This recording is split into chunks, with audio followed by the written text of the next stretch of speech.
Hi, Matt. Simon from BBC Wales here. Well, firstly, what a strange time it must have been. It's not often as a footballer that you get this sort of prolonged period off at Christmas. No, I think first one in probably 10 years, really. Obviously, you get used to kind of the Christmas period being the busiest period. And it's something that you probably look forward to ultimately. So it was a bit of a strange one, really, to have that amount of time off kind of over that period. From a sort of an athlete's point of view, I mean, how difficult is it to keep up the fitness when you're not playing and you're not training? I think that comes from the training ground, the demands of training, the standards that have been set. We set each other's standards, and obviously it's all monitored, GPS kind of loading wise and things like that. So it was fairly easy over the Christmas period to stay in touch with your levels of fitness. Must be a tremendous relief that this Walsall game is set to go ahead. I mean, there were a few doubts, and I'm sure fingernails were being bitten when the test results were coming through today. But all good and raring to go at the Bescot Stadium. Yeah, literally can't wait. I think, like you said, it's been a bit of a period of time without a game. A chance for us to get on a training pitch and do some work. In the current climate, I think obviously you expect the odd positive test here and there. It's just part and parcel of football at the minute. It's well documented. But no, everyone's raring to go. And like I said, I think everyone can't wait to get back out on the pitch at 3:00. Will you be fresh, do you think? Is there an advantage of having not played for an amount of time, or have the COVID cases been so bad and ripped through the squad so much that you're playing catch up almost?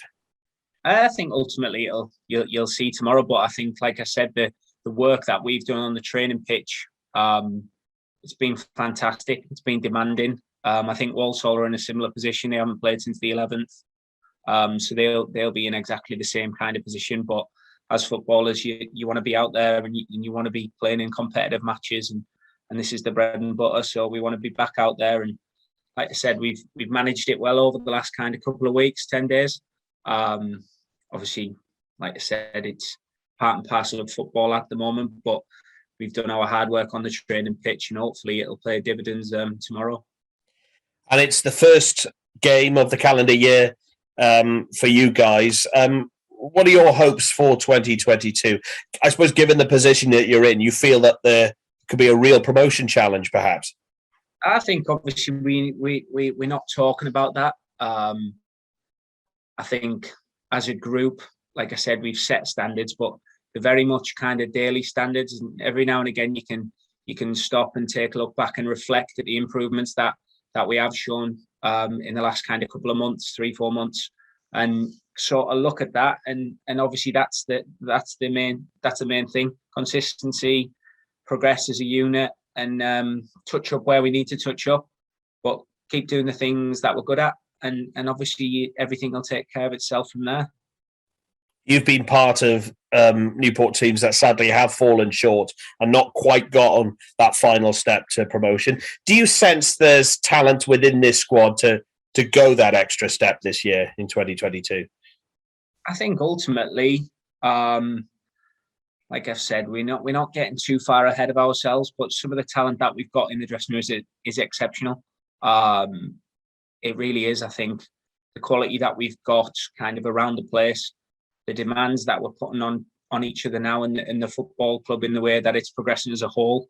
I think ultimately we know we set out to what we set out to do, but we take it week by week, and hopefully it'll take care of itself. And just finally for me, how do you reflect back on 2021? Obviously, it was quite a year of mixed emotions, really. Managerial change and, of course, the Wembley disappointment as well. Yeah, look, obviously the Wembley disappointment, I feel like it's a long time ago now. It doesn't play any part in anyone who's still at the football club here. We can use it eventually maybe, but I think ultimately it's been a progression. And that is kind of the be all and end all, and it's a way of looking forward now. So if you are to reflect on it as a whole, obviously the real highs of getting to Wembley, and look, as a personal point, I've changed positions this year, in the last kind of year, so I've got to look at myself that way, and I feel like I've kind of benefited from maybe the last year in football, personal performance-wise. But ultimately, if you look at the football club as a whole, and the way that it is moving forward, there's been a progression. And look, we've got to make sure that next year that there is a progression as well, whether that be moving the football club forward as a whole or results based, which is what it is, and making sure we do the business out there. Thank you, Matt, and Happy New Year. No problem, Sam. Happy New Year to you, mate. Hi, Matt. With the Forest Green postponement, were you able to enjoy your Christmas dinner a bit more? Was that? Yeah, probably the first one we've had in about, like I said, probably about 10 years. So I managed everything. Everyone managed to spend some quality time with their family. Everyone who wasn't isolating, that was. So, but no, look, it's a nice change. It's one of them things as you get probably a bit older in your career, you appreciate a lot more. So yeah, I suppose every cloud has a silver line or what have you. So it was nice to finally spend a Christmas and a real Christmas as such. You obviously had that as a squad. You had that last batch of testing for today. Is it now the relief? It's almost game time, game heads on now. Now that it's I think ultimately everyone's desperate to play games. Realistically, look, if you have an amount of tests, they've got guidelines there that you need to meet.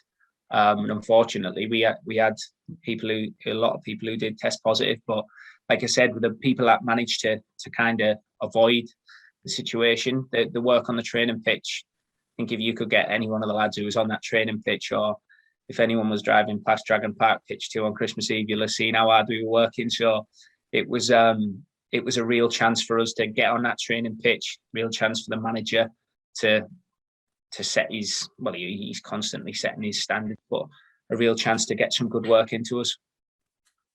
You mentioned your switch of position, but you're still having to be fluid, aren't you? Sort of about 10 minutes in, I think, or 15 minutes in Rochdale, you were back in midfield. So it's... Yeah, no, I think ultimately, probably if you look at Rochdale centre half, he was kind of one of the more progressive defenders that we've looked at. Obviously, I have my own stats that I look at. I think, but ultimately, we tighten up in certain areas, and we keep doing what we're doing as a group. Then we will progress and we will perform. And I think we've performed for a period of time now. Obviously, maybe bar the Rochdale game. If you look back, it maybe made sense with the outbreak. Maybe we were a little bit under the weather there, but now we've got a big game again on Saturday against a group of men who are a very good side, and we look to do what we do best.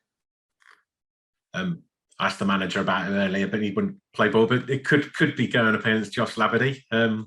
If you do, what sort of a game would you expect from him? I think everyone knows what we'd expect from Labs. Look, he was a very good servant to this football club. I knew him kind of. I played against Labs loads. We would always have a laugh. Like everyone says, it's always nice to have him on your team, but you know what you would expect. But ultimately, I think the main focus is on us. And look, we've got to keep doing what we're doing.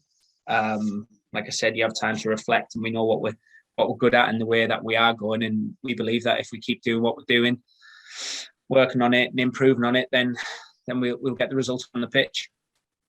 What's it like to play against these, tread on toes and do those sorts of things, is it? Yeah, Labs will do. Yeah, he's one of them. I think, like I said, he was very good for this football club, and he had a style of play, and it's worked for him. He's 30 odd now, and he's played a lot of football, and he's played at a good level. So you know exactly what you're going to get out of him.